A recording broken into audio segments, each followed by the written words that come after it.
Welcome to Math Society. Calculate the derivative of a function which is a sine of x for x is measured in radians. If f of x which is a sine of x, then we have to prove that the derivative of this function will be a cos of x. We have just to prove this factor that the derivative of the function which is sine x, then it is cos of x. So let's start this lecture. So by definition of the derivative, we will prove by the first principle method. As by the definition of the derivative, what it says that it is the first principle also that it is equals to limit h approaches to 0 f x plus h, where h is a very small change in x, minus the factor of f of x and divide this term with h. We have function which is sine of x. So how to calculate a function which is sine of x?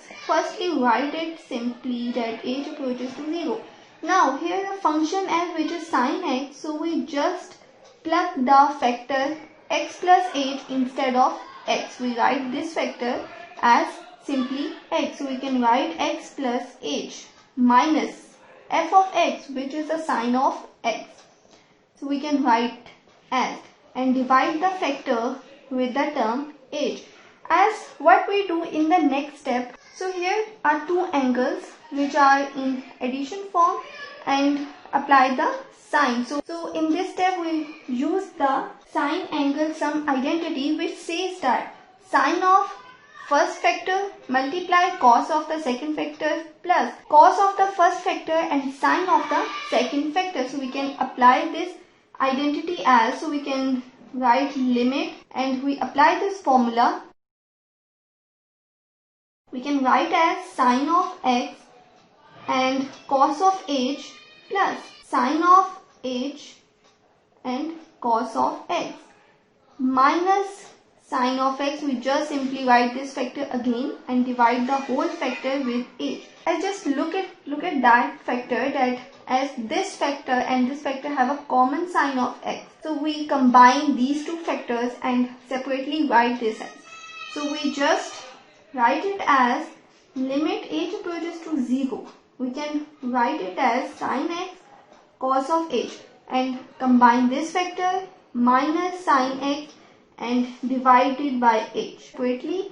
So and simply write this factor sine of h and cos of x divided by h. So here as are two factors, which is this factor and limit. So as by the limit formula, that we can apply the limit on both of the factors, which is equals to, if we apply the limit in this factor, we can write as limit h approaches to 0 and simply write this factor minus sine x over h, and the sign is plus. Apply limit h approaches to 0 sine of h and cos of x divided by h. Limit h approaches to 0, we just take a common sine of x and we are left with this factor with cos of h, and this factor will be a minus 1 over h, and plus as limit h approaches to 0, but cos of x is not a concern with this limit, so we can write cos of x outside the limit and we can apply the limit which involves h into sine h over h factor. We can write again sine of x and apply the limit which is h approaches to 0 to cos of h minus 1 over h, plus we can write simply as to apply the limit of this factor, it will be a 0, and by the sandwich theorem, as limit h approaches to 0 sine h over h will be a factor which is 1. So we can write as sine x multiply, as the whole factor is 0, so we can write it 0 plus cos of x, and this factor will be a 1, so multiply by 0 with any term will be always 0. So we finally calculate this factor which is 0 plus cos of x, and the final answer to have the derivative which is equals to cos of x. So we just proved that if the function f of x, which is a sine of x, then its derivative will be a cos of x by first principle method. So now to prove if we have a function which is a cos of x, and to prove this factor that its derivative will be minus sine of x. Basically this factor is a given thing, and this factor which is required to prove. So now by the definition of the derivative, this is the definition of the derivative. So now we are just a function of x which is equals to cos of x. To find derivative, the function f which is cos of x, and just we plug x plus h to x.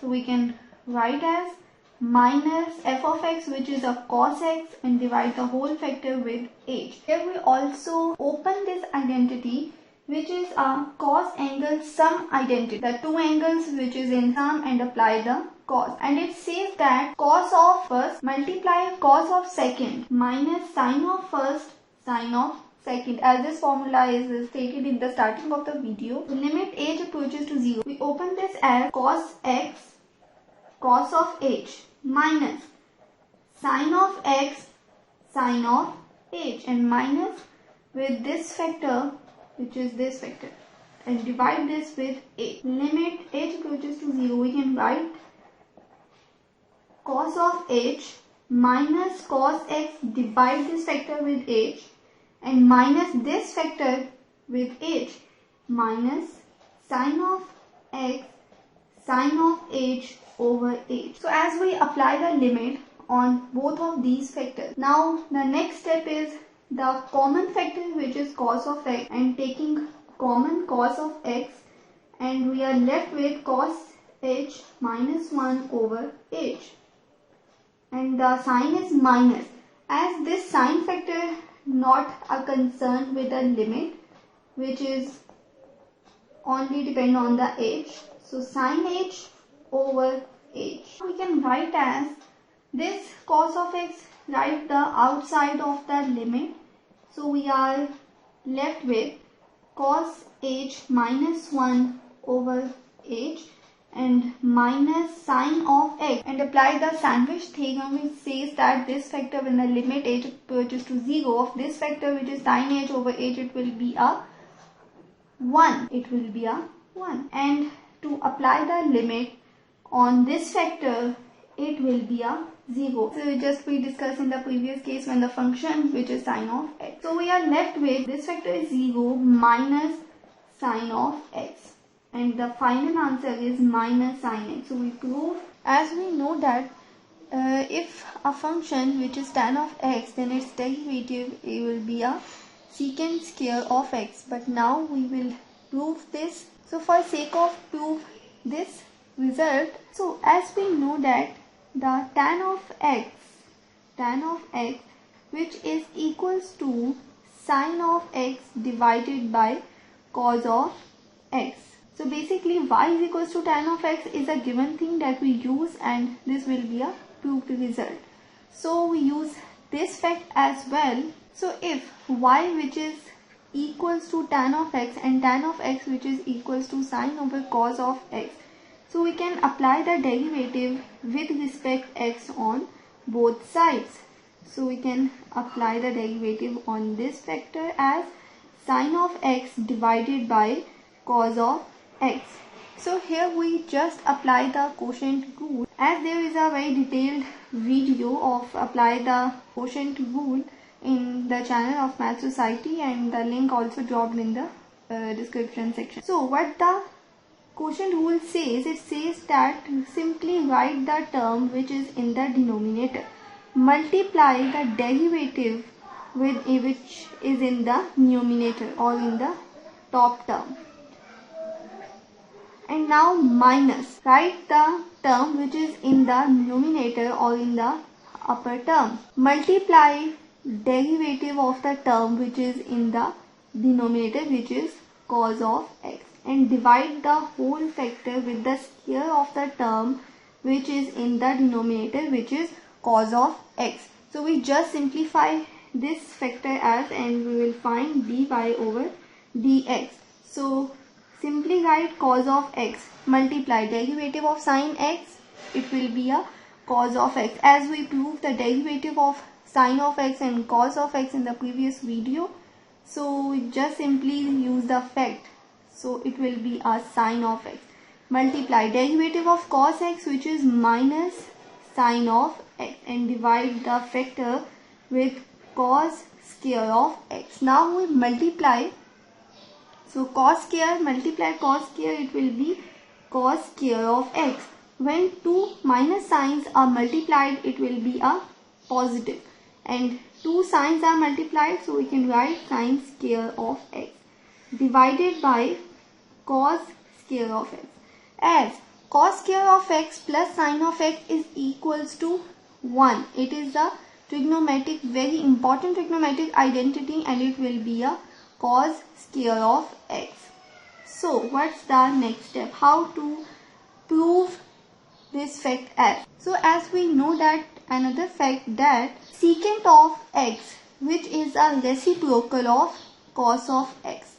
If we use this fact, so we can write as secant square of x is equals to 1 over cosine square of x. So as we use this fact, so we can write 1 over cosine square of x, which is equals to secant square of x plus the cosecant function. So first of all, we must know that the cosecant of x, we can express and denote the cosecant of x in two ways. First of all, we can sometime write this term, which is also mean a cosecant of x, and sometime we use CSC of x. So both the notations have a same meaning. So now let's start the proof that if we have a function which is a cosecant of x, then its derivative will be a product of minus cosecant of x multiply cot of x. Basically we prove this. We are given with this term, and we will prove this factor. So before we prove the result, we must know that the cosecant of x, which is equals to reciprocal of sine of x. So basically for prove this fact, we use this result and taking derivative with respect x on both sides, which is equals to derivative of 1 over sine of x term.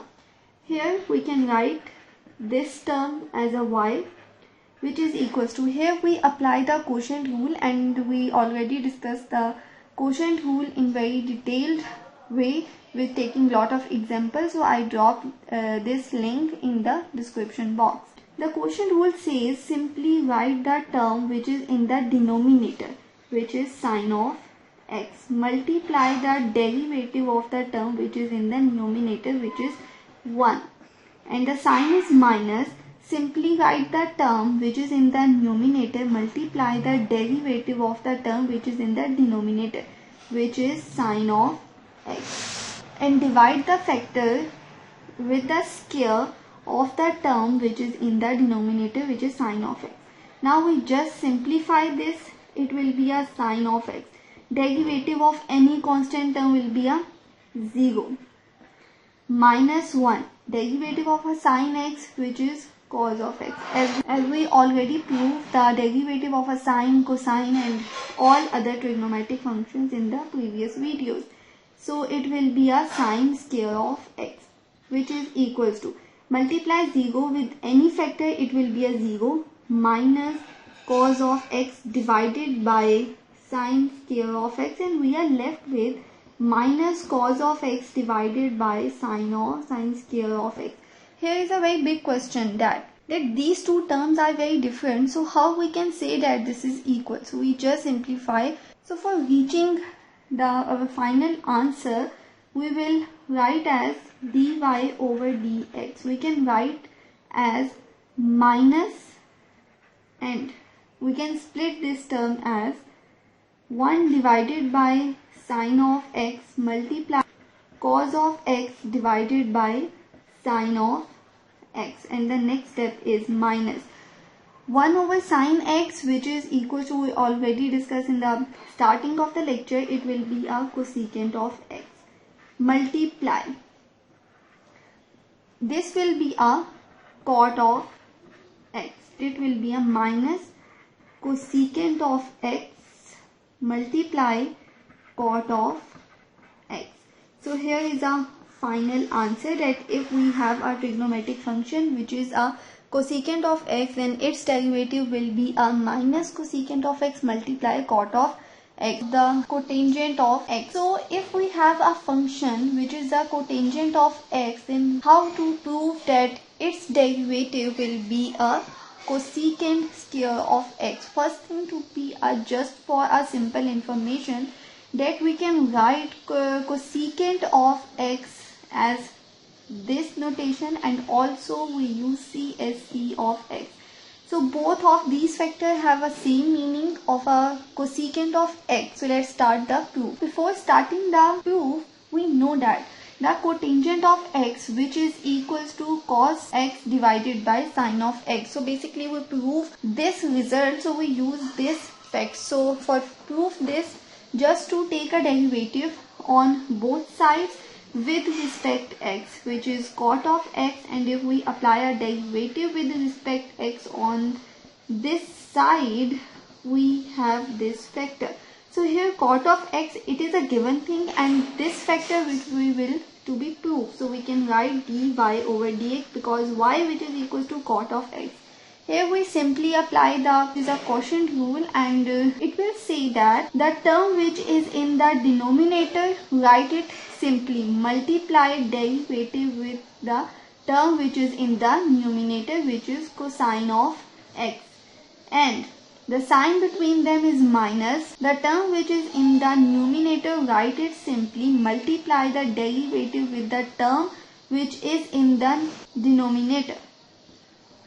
So which is this fact, divide with the square factor of the term which is in the denominator, which is in the denominator, which is sine of x. So we can write it again that it will be a sine x square. Now to solve this, sine of x, the derivative of cosine of x will be a minus sine of x, as we will prove both sine and cos derivatives in the previous video.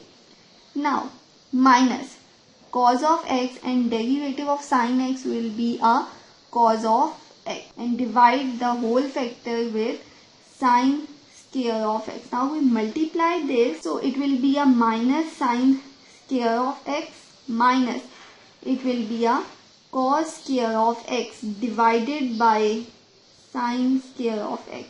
Here is a question that how to prove this factor as a factor of a minus cosecant square of x. If we take a common of minus, then the inner term will be sine square of x plus cosine square of x divided by sine square of x. In the next step, we use the trigonometric identity. So we can write as the sign is minus, and this factor will be a 1 divided by sine square of x, which is equals to minus 1 over sine square of x. As we know that the cosecant of x, which is a reciprocal of a sine of x, so we can write as minus and reciprocal of the sine of x, which is equals to cosecant square of x.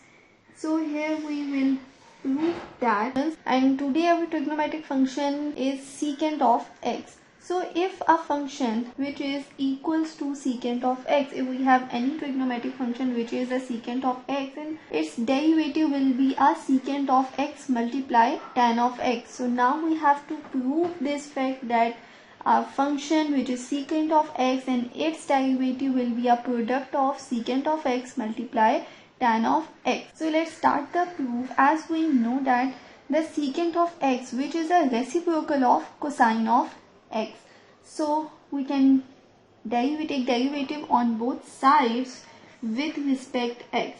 So secant of x, and taking derivative with this factor which is equals to 1 over cosine of x.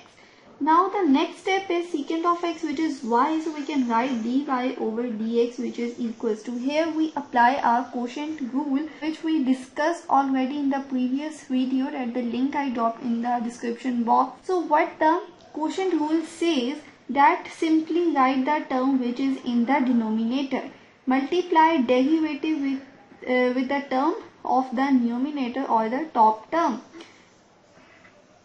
The sign between is minus, simply write the term which is in the numerator and multiply with the derivative of the term which is in the denominator. So divide the whole factor with the term which is in the denominator with square. As we already proved the derivative of cos and sin x in the previous videos, so simply write cos of x multiply derivative of any constant term is always 0. So we multiply cos of x with 0 minus 1 multiply derivative of cosine of x will be a minus sine of x, and divide this factor with cos square of x. The next step is that multiply a 0 with any factor, it will be a 0. Multiply minus with minus sign, then it will be a plus and sine of x, and divided by cos square of x.